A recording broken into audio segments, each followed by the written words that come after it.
La capa de ozono, la destrucción del equilibrio ambiental, atentar contra flora y fauna, erosionar bosques y selvas, contaminar ríos y mares. Todo en conjunto ha alterado a los ecosistemas y ha detonado una alerta global ante el cambio climático. Hoy, sin exagerar, estamos en la fina línea de la recuperación o la destrucción. Y este es un tema para tratar a fondo.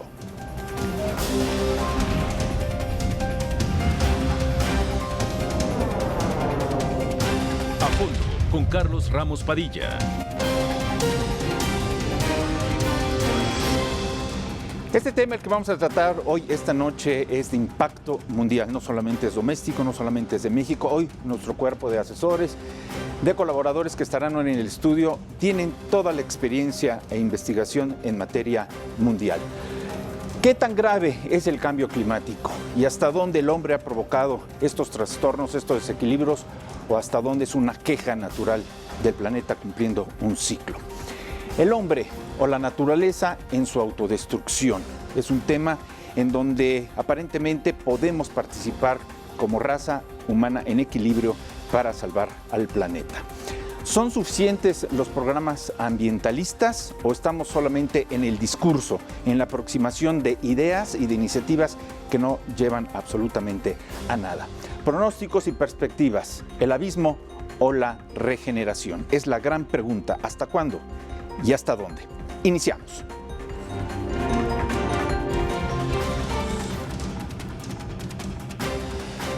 ¿Qué tan grave es el cambio climático? Me permito presentar hoy a nuestros panelistas. Ninel Escobar, maestra, ¿qué tal? Bienvenida, muy buenas noches. Muchas gracias. Gracias por estar con nosotros. Priyadarshi Roy, doctor. Gracias. Qué gusto. Gracias. Además, una gran experiencia en materia internacional. Originario de la India, si no me equivoco. Sí. Muy bien, bienvenido. Gracias. Gracias. Andrés Flores Montalvo, doctor. Gracias, muy buenas noches. Gracias, buenas noches. Y por supuesto, el maestro Edgar Villaseñor Franco. Edgar. Gracias, Carlos. Buenas Muy noches. bien, muy buenas noches. Quiero empezar esto y utilizando términos del tema calientito, porque justamente en este momento, a través de mi línea celular, me está llegando un aviso del diputado Jorge Gaviño.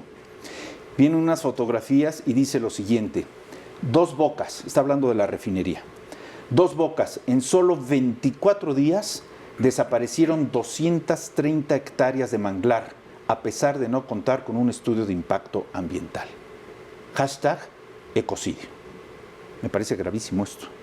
Proyectos que no tienen pues el menor estudio de impacto ambiental. Le hace el nuevo aeropuerto, Texcoco, Santa Lucía, el Tren Maya, la refinería Dos Bocas. Ninel, tu primer apunte: ¿estamos provocando el cambio climático los seres humanos o es un ciclo natural del planeta que se queja, exige una recomposición? Pues lo primero que quisiera decir es que los científicos ya han sido muy claros desde hace muchos años en que nuestro planeta está en unas condiciones graves en términos de deterioro ambiental y condiciones climáticas que no se habían visto en muchos años registradas, y que hay un consenso científico alto en que este calentamiento que estamos viviendo en esta fase actual, o que ha empezado en los últimos años, bueno, no en los últimos años, sino desde la actividad industrial humana, está provocado precisamente por la actividad industrial humana, ¿no? ¿Qué estamos hablando las de los actividades 50s? humanas. Sí, 1950s. La explosión está alrededor de 1950 y que esto provoca, bueno, la principal evidencia es el aumento de las concentraciones de CO2 en la atmósfera, que seguramente muchos de ustedes ya han visto en las noticias o en redes sociales que han alcanzado, en los últimos días han alcanzado el máximo histórico registrado, 415 partes por millón. Ese indicador, aunado a muchos otros, pues refleja que la Tierra está viviendo un estado que no había vivido antes, ¿no? Antes me refiero como un muy largo plazo de registros históricos, y que eso tiene implicaciones para la vida como la conocemos, ¿no? La vida humana, la vida animal, los ecosistemas y las especies. Y lo primero que yo quisiera decir es que pues tenemos que darle a esto la seriedad que se merece, ¿no? O sea, estamos viviendo, la Tierra no había vivido estas condiciones en muchos años históricamente. ¿Y no somos serios en el tema? Hablo en términos generales. A lo que me refiero es como, creo que la agenda ambiental y el tema de cambio climático no tiene el grado de emergencia y atención que se requiere. Creo que la ciencia ha sido muy oportuna en dar las señales a tiempo, en producir evidencia para tomar decisiones. Y creo que a nivel de políticas públicas, de ciudadanos y de gobiernos de los países, no estamos tomando la acción, no estamos reaccionando a la emergencia como se debería. Es como se te está incendiando la casa y tú sigues tomando té, café, comiendo galletas, viendo la televisión, ¿no? Y a lo mejor nos preocupamos del tema, pero no con la seriedad y con la emergencia que lo necesitamos. Priya Darcy, habré de ser directo, pero es una fotografía, no es una interpretación personal, pero tú representas, me incluyo como país México, pero representas una de las naciones junto con China más contaminadas, sí. La India. Podemos hablar de Bombay, podemos hablar de Nueva Delhi, podemos hablar de Calcuta. Además del hacinamiento humano, la contaminación es gravísima. ¿Qué están haciendo ustedes? Bueno, primero me gustaría, mi punto de vista, que el cambio climático sí estamos provocando o estamos enfrentando. Y voy a llevar un poquito atrás en tiempo. Los dos puntos de vista para mí es correcto. Las dos posturas son correctas. Es decir, el hombre está generando el cambio climático y el planeta está haciendo lo suyo. Exactamente. Entonces, si vemos la mayor parte de la historia del planeta, estamos hablando 4.600 millones de años, ¿no? Toda la historia. El clima sí ha cambiado naturalmente. Es un proceso cíclico y lento. Pero también hubo eventos no cíclicos. Por ejemplo, hace 70 millones de años tuvimos más o menos 350 partes por millón de CO2, lo cual causó un calentamiento, eso debido al vulcanismo. Sí.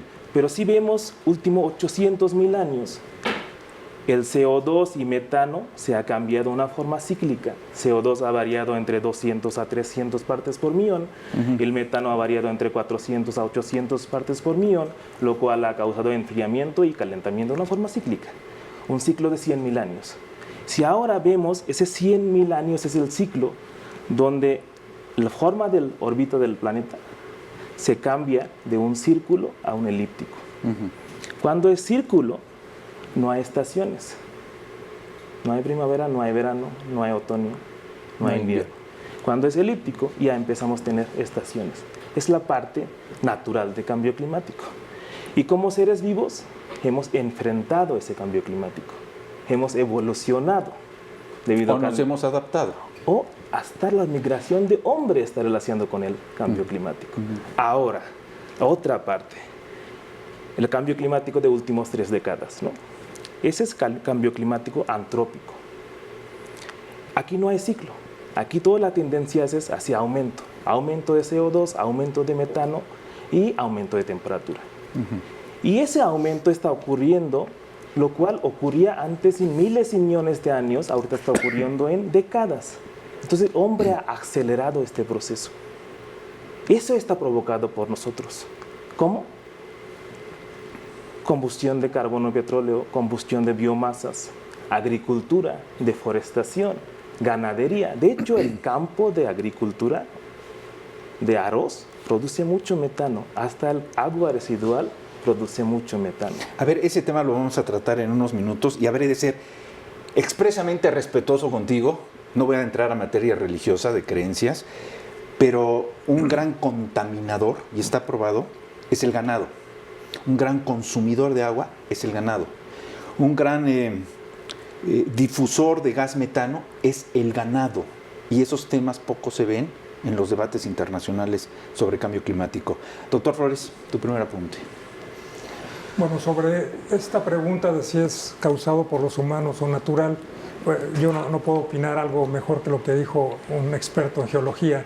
Obviamente hay causas naturales de fondo, pero el cambio climático que estamos ahora presenciando, el de los últimos 200 años desde la industrialización, es ya con casi certeza absoluta causado por los humanos, por las actividades humanas, sobre todo de quema de combustibles, de deterioro de los bosques, del deterioro y cambio de usos de suelo y de los patrones de consumo que tenemos los humanos, ¿no? En general, de bienes, de mercancías. Ahí hay prácticamente consenso absoluto, ya eso sobrepasa el 99% del consenso científico sobre la atribución humana en el cambio climático actual.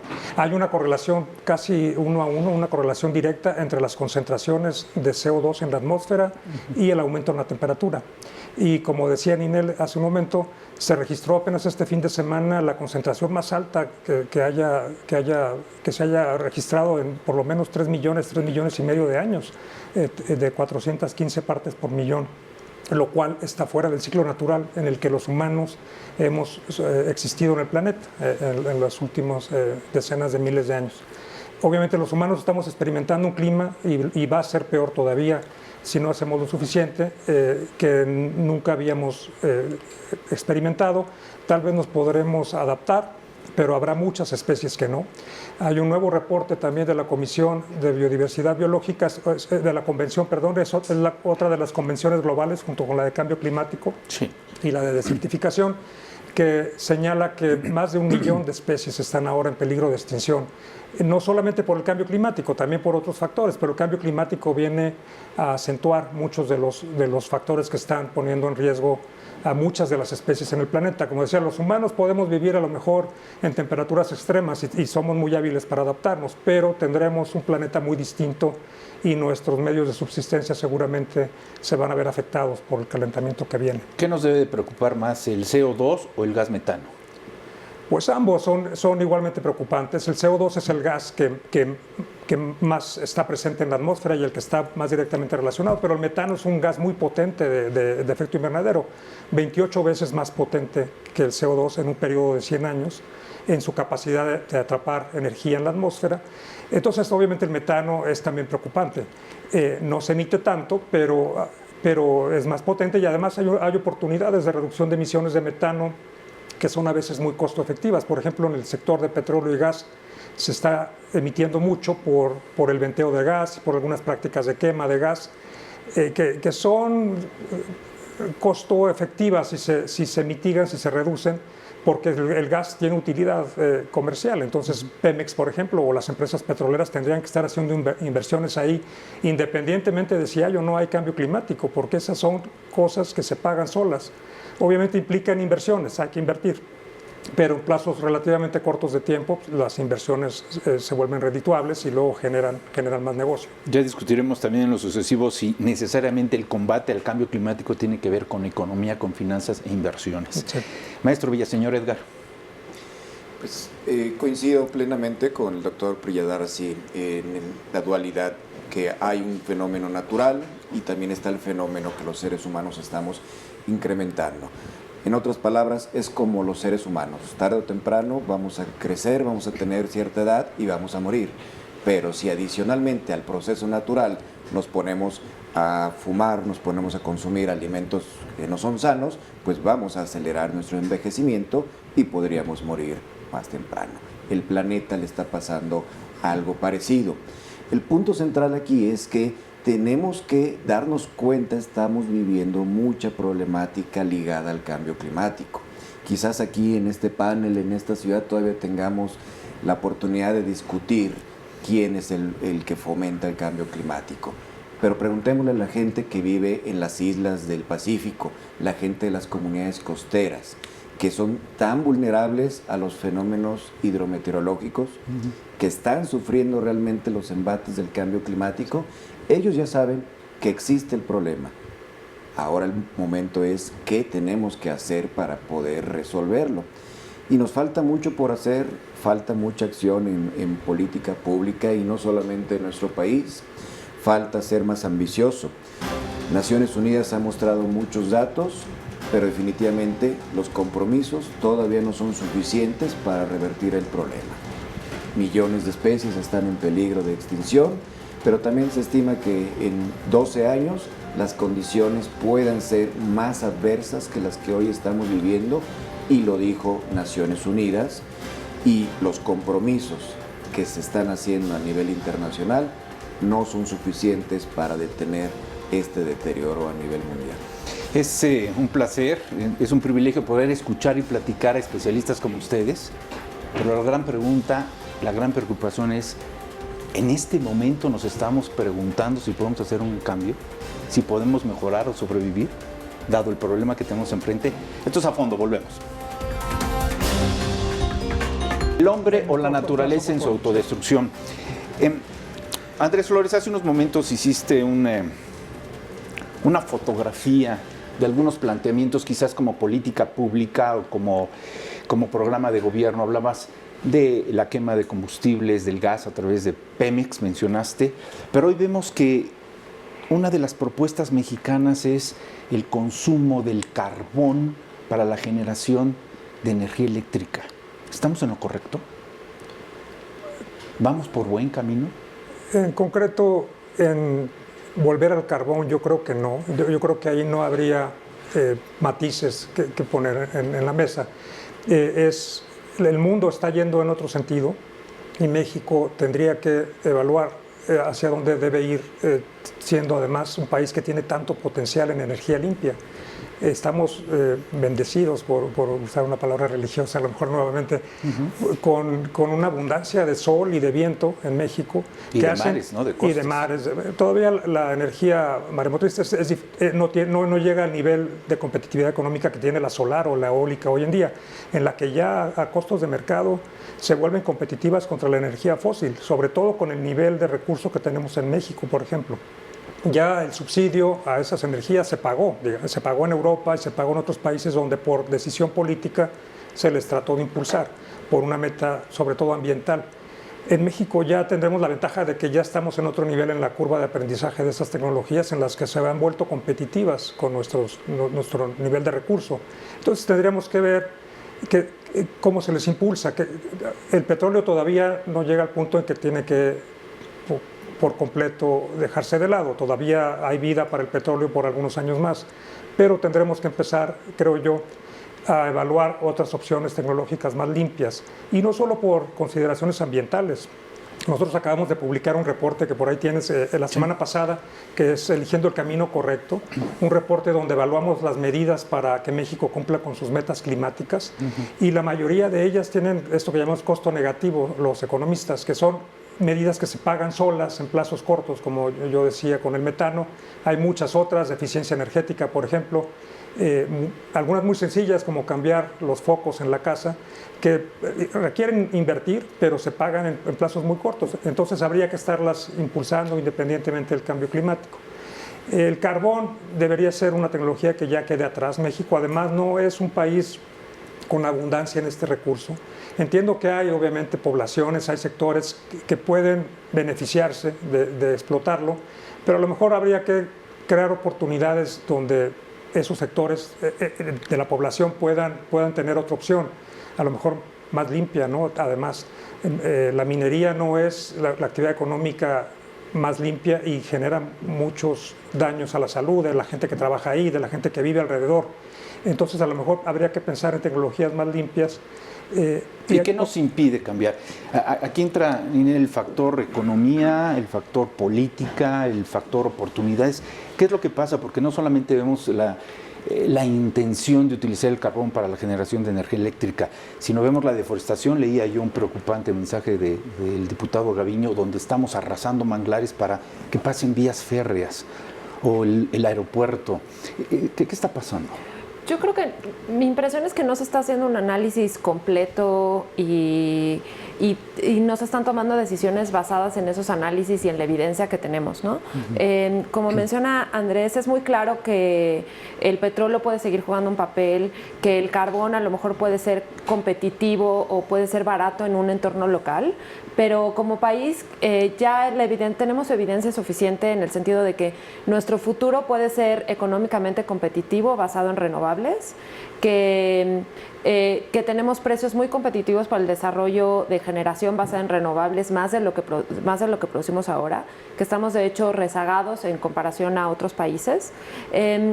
Y creo que a lo mejor lo que no han visto, que me parece muy importante que analicen, son las experiencias de otros países que también, por ejemplo, estaban sus economías basadas en carbón, como Inglaterra, como España, como Alemania, que tomaron una decisión política de decir, vamos a eliminar el carbón de nuestra matriz energética, pero vamos a contemplar cómo podemos compensar a estas comunidades que hoy por hoy se dedican al carbón, que tienen una economía local, cómo podemos ir transitando de esas comunidades basadas en carbón a comunidades a lo mejor con otra vocación productiva Y hoy por hoy vemos noticias que a lo mejor hace 30 años no pensábamos ver, que son mineros cerrando minas de carbón, plantas carboeléctricas que se cierran en un acto político donde todos los trabajadores, las comunidades y el gobierno están de acuerdo en que el carbón ya no era un futuro para ese país, ¿no?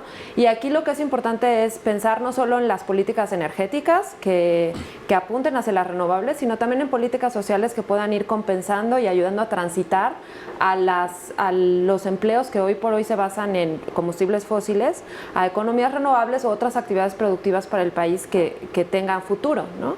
Y creo que eso es a lo mejor lo que falta, de plantear un análisis más completo para el país y políticas energéticas, económicas y sociales a nivel local que permitan que haya ese apoyo social de base para decir, bueno, cerremos aquí esta minería o esta actividad basada en carbón todos juntos y veamos qué opciones hay para nosotros en esos sitios, ¿no? Hace poco discutíamos que el hombre que se puede adaptar, quizás sea una de las especies que pueda sobrevivir, no se está preparando para el cambio climático. ¿A qué quiero llegar? Se necesitan dos recursos vitales para vivir: un equilibrio ambiental y agua.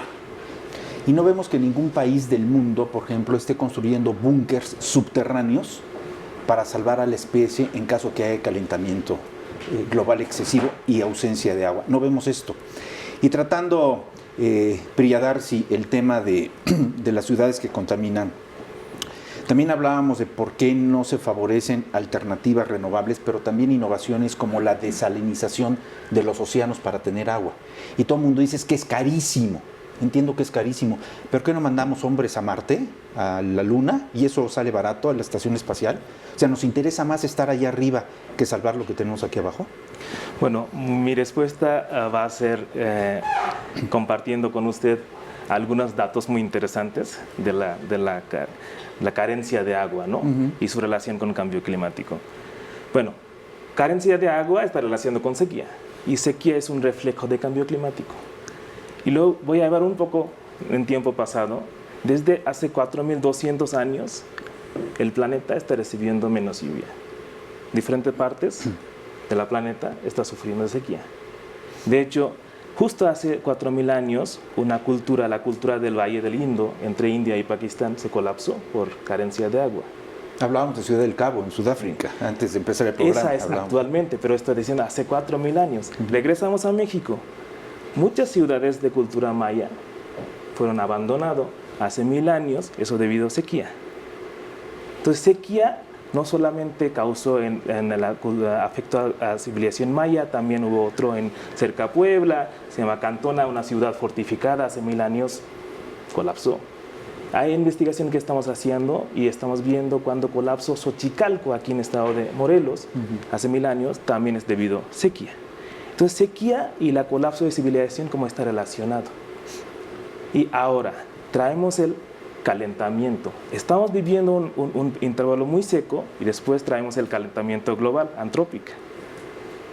El sistema climático tiene sus 5 componentes: litosfera, hidrosfera, biosfera, criosfera y atmósfera. Si perturbamos cualquier de esos uno, por supuesto que el otro componente va a responder.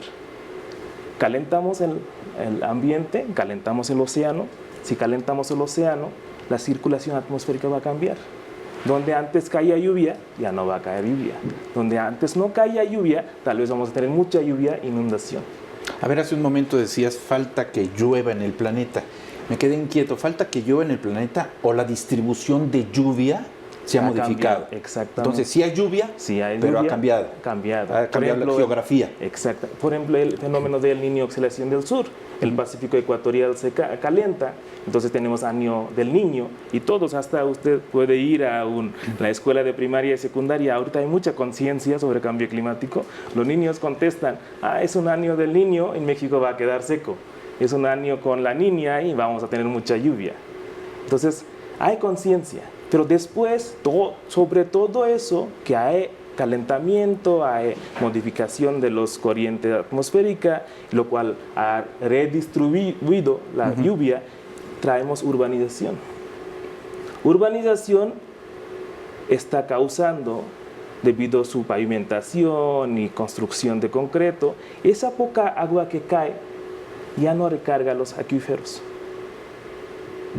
Tenemos sobreexplotación de agua y ese agua que está cayendo a través de lluvia no está recargando nuestros acuíferos. ¿Se han modificado los monzones? Se han modificado los monzones. ¿En qué sentido? ¿Qué ha pasado? ¿Qué ha pasado? Es que antes el monzón asiático y el monzón norteamericano.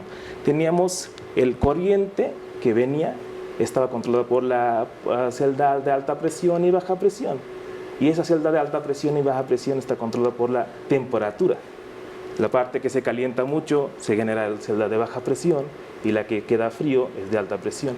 Eso ha cambiado la distribución de lluvia. Antes, por ejemplo, lo voy a llevar la India, 4 meses, empezaba en junio, 4 meses de ahí hasta septiembre, octubre teníamos lluvia. Y toda la agricultura dependía de esa lluvia. Ahora no tenemos esta lluvia. India está sufriendo un tremendo sequía. Después, ahora, justo hace 15 días, que no es una época de huracán o ciclón, llegó un ciclón con viento de 200 kilómetros por hora en mes de abril y destruyó una ciudad costera que era una ciudad desarrollada de la India. Gente está viviendo desde hace 15 días sin luz, sin agua. Entonces, toda la distribución ha cambiado demasiado. Y ahí viene la lista de países que pertenecen al día cero. Ahí está Bangalore, Miami, Tokio, todo eso. Entonces, una combinación y Ciudad de México. Ciudad de México. Edgar, ¿no hay ningún planteamiento, ninguna visión propositiva o positiva en este tema? Se está intentando y se están haciendo esfuerzos. Primero mencionar que a nivel mundial el acuerdo más fuerte que existe hoy en día es el Acuerdo de París, justamente que plantea que no debemos permitir que la temperatura de nuestro planeta se incremente más allá de 2 grados centígrados. Y que no está firmado por todos los países. En su inicio se firmó, se salió a Estados Unidos, aunque todavía no entra en vigor su salida, todavía le quedan un par de años para que sea válido la salida de Estados Unidos del Acuerdo de París. Oye, que aquí hay una gran controversia porque hay quien defiende que Estados Unidos es de los principales países investigadores con recursos en ciencia para aportar contra el cambio climático, que no importa si está en el Acuerdo de Kioto, que no importa si está en la firma de París, ellos están haciendo su chamba, ellos están buscando mecanismos para salvar al planeta. Y en ese sentido tenemos que pensar que todos somos parte del problema y todos somos parte de la solución. No importa si Estados Unidos se salió del acuerdo. Hay un movimiento muy grande en el propio país que se llama We Are Still In, es decir, seguimos adentro. Cientos de ciudades, cientos de empresas, cientos de industrias dicen, aunque mi gobierno nacional no esté comprometido, nosotros demostramos que tenemos políticas públicas o privadas para revertir el cambio climático. Lo mismo tendría que pasar en cualquier país, incluyéndonos. Sí, no se están haciendo las acciones a nivel nacional necesarias. Si en el Plan Nacional de Desarrollo no aparece cambio climático, los gobiernos locales pueden hacerlo, pueden hacer su propia política, el sector industrial y la sociedad.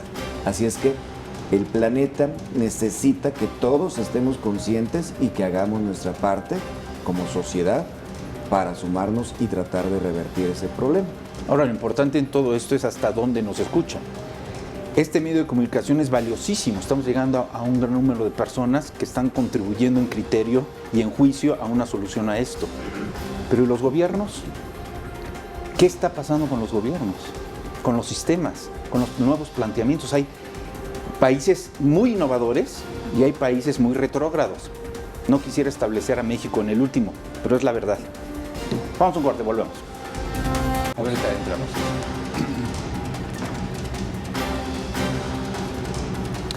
¿Son suficientes los programas ambientalistas? Hemos visto que en algunos países no solamente la política, sino los partidos y la cultura se han convertido en fenómenos ambientalistas. Ahí vemos otros que son partidos paleros, acomodaticios, aquí les decimos bisagra, que solo funcionan para apoyar a otros para que ganen y ellos tener presupuesto. Yo no he escuchado, voy a ser sincero, no he escuchado en estos últimos meses al Partido Verde Ecologista aquí en México reclamar algo sobre el Tren Maya. o por lo menos mostrar una posición, o por lo menos brindarnos datos u orientación sobre el aeropuerto, si es cierto que hay un lago, que si están los patos, que si no están los patos, que si hay un cerro en Santa Lucía? No he escuchado nada. Así que, a ustedes, quiero que sean concretos, sean directos, pero a ustedes como enormes científicos, estudiosos del tema, como innovadores, ¿los escuchan los gobiernos o la sociedad civil y las universidades y los científicos somos menospreciados? Inel. Pues creo que sí existen plataformas, mecanismos, espacios en los cuales el gobierno federal o gobiernos estatales quieren saber la opinión de la sociedad civil. O sea, creo que en México tiene, dentro de su estructura de gobernanza, tiene estos espacios en los cuales como organizaciones de la sociedad civil procuramos participar. Creo que donde está el problema muchas veces no es tanto en que no escuchen o no lean el reporte, es como que no se traduce ese debate o esos espacios de participación en políticas públicas. ¿Por qué? ¿Porque no dejan votos? Pues no tengo la respuesta concreta. Creo que deberíamos fortalecer esos espacios de intercambio, hacerlos realmente participativos, porque muchas veces se trata de ir a escuchar, pero no es realmente un debate, o ir a recolectar opiniones, pero no hay realmente un análisis de esas opiniones. Eso es por una parte, pero por otra parte creo que sí hay muchas veces una agenda muy estricta, una visión pues muy cerrada, y no existe este proceso realmente democrático, que es lo que uno espera de las democracias, que exista la construcción conjunta de políticas públicas. Y creo que además lo que falta en México, me parece, es que la agenda ambiental sigue no siendo una prioridad nacional. Todos sabemos que las preocupaciones de los mexicanos es, número uno, la violencia, que es muy entendible, y número dos, la situación económica, pero creo que la preocupación ambiental, el deterioro ambiental del país y el impacto de los proyectos y las políticas en nuestra calidad ambiental debería subir de prioridad entre los mexicanos. Pues no lo sé, hay veces que no lo entiendo, porque en estos días, particularmente en estos días, ayer, ahora, tuvimos grados altísimos de contaminantes en la Ciudad de México y no se ha marcado ninguna política de seguridad, ningún protocolo.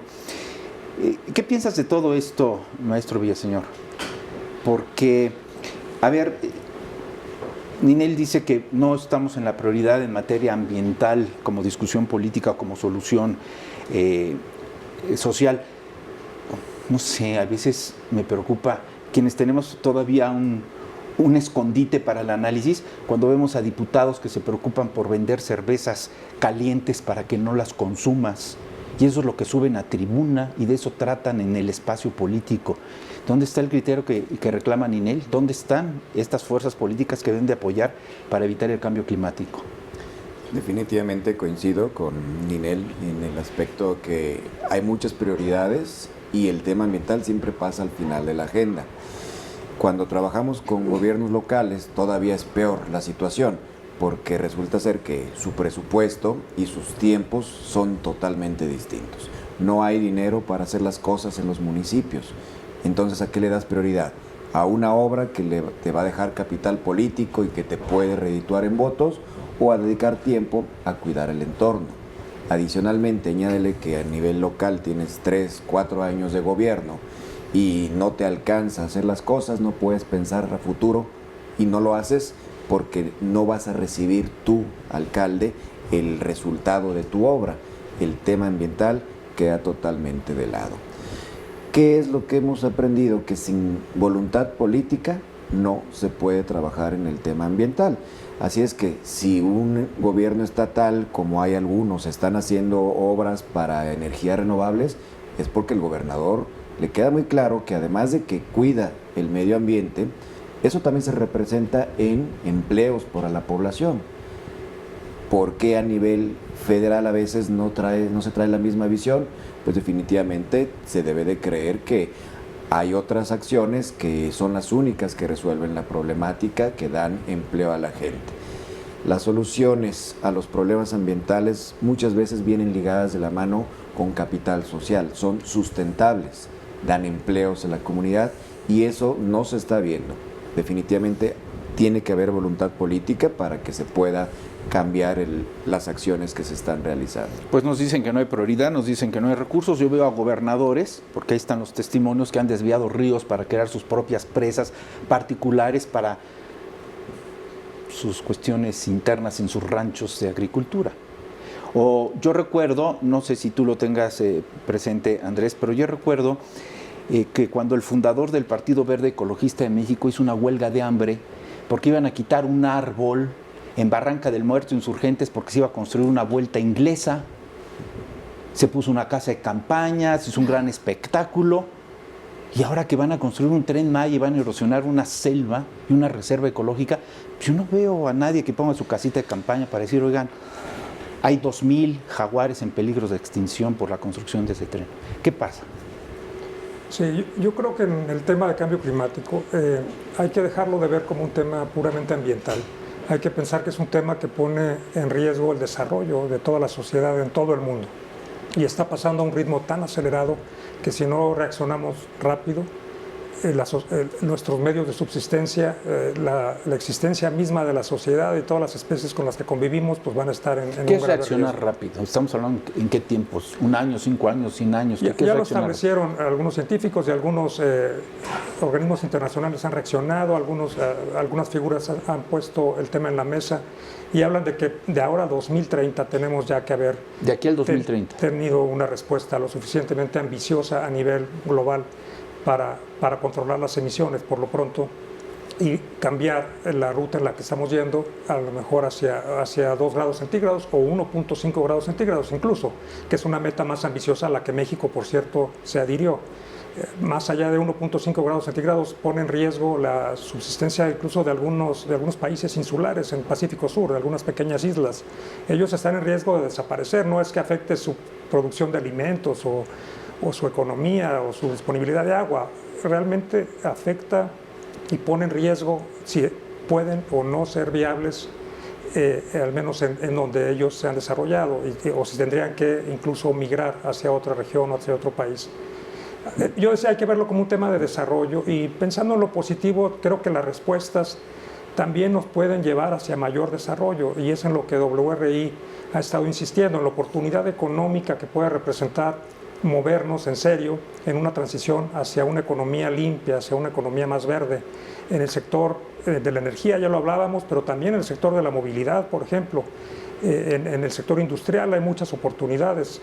En los cambios de usos de suelo, en la agricultura, en lo que consumimos, por ejemplo, también hay oportunidades de crear mayor riqueza, de crear negocios y también de crear cuestiones que le preocupan a este país ahora en la actualidad con legítimo derecho. Seguir creciendo, seguir combatiendo la pobreza, dando oportunidades a las poblaciones marginadas. Creo que todo eso puede ir de la mano, no está peleado el combatir el cambio climático de tratar de mejorar como sociedad. Creo que podemos hacer las dos cosas y mejorar económicamente. ¿Por qué no crear negocios? No, creo que nadie puede decir que está en contra de que haya negocios que prosperen en esta nueva economía verde. La política pública obviamente influye mucho, que haya decisiones de política pública que incentiven el movimiento hacia uno u otro lado, eso tiene gran influencia, pero también la sociedad como consumidora, todos tenemos poder a la hora de comprar una cosa o elegir otra cosa. Y ahí también podemos hacer un cambio. Creo que hay mucho que hacer en términos de concientizar a la gente. Un programa como este creo que ayuda mucho porque llega a mucha gente, hay mucha audiencia que lo está siguiendo. Y creo que podemos tratar de despertar conciencia sobre este tema en ellos y también hay algo que hacer desde ahí. Oye, Como podremos decía pensar... Edgar, sí, perdón, dime. no es solo los gobiernos, toda la sociedad, todos los actores tenemos cosas que hacer nosotros como sociedad civil organizada, como investigadores, la industria, el sector privado, las ciudades, las comunidades, las familias incluso. Podremos pensar que la gran solución o la esperanza de vida para el planeta y para nosotros está en los millennials, en los chavos. tienen más conciencia, más información, más cultura, buscan tecnología de renovación limpia, andan en bicicleta, ya casi no fuman, es más, no quieren tener hijos. Hay países europeos en donde la población ya es menos cero, la tasa. Hay más viejos que jóvenes, es decir, eso puede ayudar mucho incluso en el control de la distribución humana. Pero ¿serán los chavos los que realmente salven al planeta? Yo sí coincido con Andrés que no es el momento de culpar. Cambio climático, su política debe ser adaptar y mitigar. Hace algunos años Estados Unidos producía más gases de efecto invernadero, ahorita India y China. Pero aunque esos países producen CO2, el efecto de cambio climático estamos viendo también en países pobres, ¿no? Cambio climático no discrimina, que no voy a atacar al país rico o país pobre. Cambio climático afecta a todos. ¿Pero quién contamina más o quién produce más cambio climático, los pobres o los industrializados? Países ricos, países desarrollados, ellos contaminan más, pero generan un calentamiento, ese calentamiento genera condiciones hidrometeorológicas que está afectando a todos los países, hasta los países pobres. Ahorita vimos en Mozambique que ocurrió inundación y huracán y la gente está viviendo sin comida, sin agua y todo, ¿no? Oye, pero los usos y costumbres de países pobres todavía los obligan, por ejemplo, a la quema de pastizales, ¿sí?, al incendio forestal para ganar espacios urbanos. Eso contamina gravemente. Sí, por eso necesitamos educación. Tenemos que invertir mucho más dinero en educación. Tenemos que formar como alianza entre academia y los políticos. Hay mucha información disponible en academia y esos artículos están publicados en revistas de alto impacto. Tal vez gente común no tiene acceso a esos artículos para leer. De alguna forma tenemos que generar este enlace y que los políticos sepan qué está ocurriendo en el mundo académico, en la investigación, y tomen seriamente esos datos para implementar. Entonces ahí viene educación, millennials, ¿no? Millennials tienen esa forma de pensar abiertamente, son mucho más flexibles y puede ser mucho más fácil educar hasta los niños que de esta primaria secundaria, hacer una forma de obligar que cada niño plante un árbol y cuide. Fíjate que este es un tema, vamos a una pausa, este es un tema que podría darnos para otro programa, que es la educación, porque tu país precisamente en la India han hecho de la educación masiva una educación selectiva, es decir, a las universidades van los que tienen talento, los que tienen músculo a trabajar en oficios. Vamos a fondo, regresamos.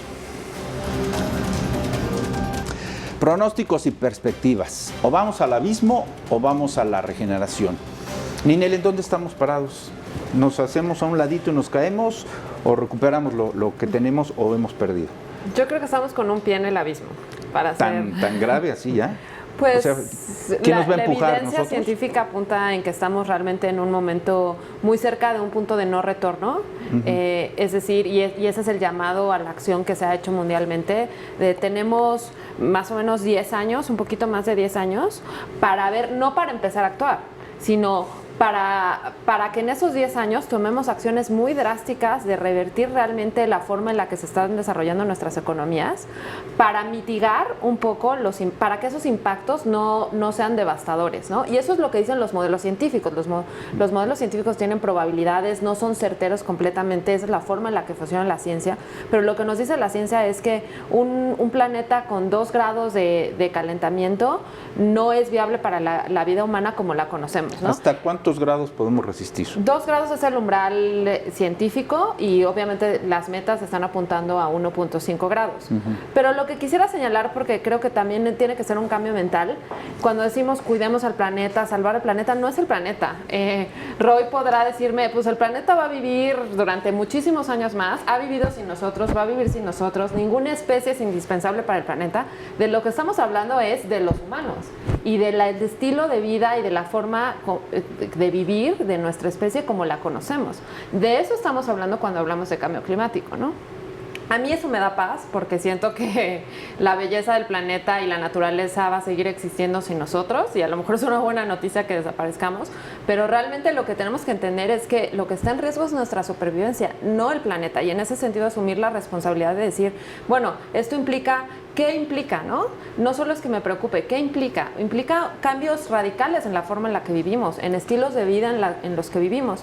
Y a mí se me inspira mucho, por ejemplo, este movimiento que hay de niños, de estudiantes en todo el mundo y las huelgas que hacen todos los viernes para exigir acción. Creo que en esa generación está mucho más afianzado este mensaje, pero este reconocimiento, claro, de que implica sacrificios de nosotros como humanidad, ¿no? Y que implica dejar de pensar que el cielo es el límite y que podemos consumir y que la tecnología nos va a alcanzar para cualquier cosa. No hay manera de que eso suceda en el corto plazo, ¿no? Oye, me parece, no por lo que acabas de decir, pero me parece como una conducta muy nociva, que la soberbia nos obligue a pensar que primero hay que salvarnos nosotros como raza que a los demás.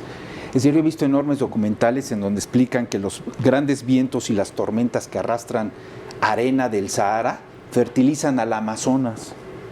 O por ejemplo que los tiburones son vitales para la recuperación de los océanos, cuando nosotros matamos 100 millones de tiburones al año porque nos gusta comer caldo de aleta de tiburón. Sí, me parece extrema soberbia, Roy, no sé qué pienses, el decir, el planeta se va a salvar si yo me salvo como raza humana, los demás, las especies no me importan. Me gustó que acaba de decir Ninel, que la planeta sobrevivirá. El planeta ha sobrevivido en su historia de 4.600 millones de años. Nosotros no vamos a sobrevivir, puede ser eso. ¿Eso por qué estamos hoy discutiendo la extinción y cambio climático? Le voy a llevar un poquito de tiempo en pasado, no bastante tiempo en pasado. En los registros de fósil identificamos varios eventos de extinción masivas. Uno ocurrió hace 430 millones de años, otro ocurrió en 250 millones de años, uno en 200 millones de años, 65 millones de años conocemos extinción de dinosaurios y amonites. Hace 10.000 años hubo extinción de megafauna, mamut. Todas esas extinciones masivas no están relacionadas con un cambio climático. Algunos están con los impactos meteoríticos, algunos están relacionados con volcanismo, pero aquí estamos hablando por el evento que ocurrió hace 250 millones de años, en finales de Pérmico, es un intervalo de tiempo que geológicamente se conoce como Pérmico. Ahí 90% de los organismos marinos murieron. Y ahorita le explico, y más de 70% de plantas y animales terrestres también murieron. Eso fue un evento cálido, un calentamiento. Temperatura aumentó más o menos 10 grados. Océano estaba muy ácido. Él no tenía oxígeno. Eso generó una extinción masiva. Entonces, esa observación hace a los científicos pensar que si este calentamiento global sigue en esa tendencia que tiene hacia aumento, podríamos tener condiciones similares al que teníamos hace 250 millones de años. Y eso podría causar una extinción masiva. No. Cerramos. Andrés, ¿una conclusión si puede haber? O por lo menos una reflexión final o un apunte. Sí. Yo creo que hay que insistir en el tema de la política pública. Es un momento importante en nuestro país en el que creo que hay que tomar decisiones que nos van a atar por muchos años. Invertir en una planta, por ejemplo, carboeléctrica, nos puede atar por 40 años, 50 años, que la tendremos que tener ahí existiendo para que pueda pagarse. Lo mismo con una refinería nueva. Hay que pensar qué va a hacer el país y qué le conviene al país desde todas las perspectivas, no solamente desde la ambiental, también desde la económica y la social.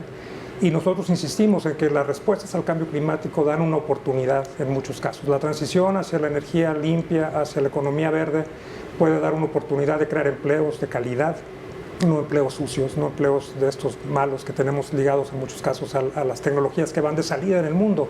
La India está invirtiendo en energía solar. No es Dinamarca o Noruega, o a veces siempre nos desacreditan porque creen que estamos comparándonos con Alemania y dicen, pues es otra circunstancia. La India se parece más a México que esos países y están invirtiendo en 100 gigawatts de energía solar o más de 100 y muy rápido porque vieron que la oportunidad es enorme. Oye, si nosotros tenemos 65 gigawatts para toda la capacidad de generación de México, ellos están invirtiendo en unos poquitos años en mucho más de lo que tenemos. Y pero lo fíjate hacen por que razones económicas. Priyadarsi tocó un tema esencial en esta discusión: educación. ¿O me equivoco? Cerramos, maestro Villaseñor. Coincido en la parte de educación. Tenemos mucha población que no tiene las herramientas necesarias. La gente que menos recursos tiene es la que más se va a ver afectada por el cambio climático. La gente que no tiene dinero, si hay inundaciones, va a tener que vivir directamente el problema. Pero también nos hemos dado cuenta cuando a las comunidades que más recursos requieren se les da la educación, aprenden y hacen las cosas. Pasó en Costa Rica, que se destruía su entorno, se le enseña a la comunidad más pobre a usar el medio ambiente y hacer turismo sustentable. Ahora la gente cuida su entorno en Costa Rica, además tiene oportunidades para vivir. Creo que también es muy importante no querer transferir la bolita del problema a otros grupos, porque eso nos regresa al tema de inequidad. ¿A qué me refiero? Si bien los millennials es una generación que tiene mucho conocimiento, mucha capacidad, es una manera cobarde de hacernos a un lado los que ya no estamos en esa generación y pasarles la bolita a ella. Todos tenemos parte en la solución de este problema. Hay que regresar a las comunidades indígenas. La cosmogonía nos dice que somos parte de un sistema y hay que respetar a todos los seres vivos en nuestro entorno. Si vemos que esas comunidades lo respetan de esa manera, quizás nos demos cuenta que debemos de cuidar todo lo que está a nuestro alrededor. Y al parecer, bueno, no al parecer, es una seguridad, todos tenemos mucho que ver en combatir al cambio climático, respetando a las otras especies, administrando la basura, ahorrando agua, controlando nuestro consumo de energía eléctrica, el uso de autos de combustión interna, en fin, muchas cosas que podemos hacer. Yo he dicho, si cada uno de nosotros ahorráramos un minuto en bañarnos, multiplicados por los seres humanos que somos, la cantidad de agua que tendremos a diario. Muchas gracias, gracias por estar con nosotros, Ninel, Edgar, muchas gracias, Priyadarsi, muchas gracias, Andrés, por estar con nosotros y gracias a ustedes, como siempre, nuestro principal auditor, nuestro público. Gracias, soy Carlos Ramos, estamos a fondo. Buenas noches.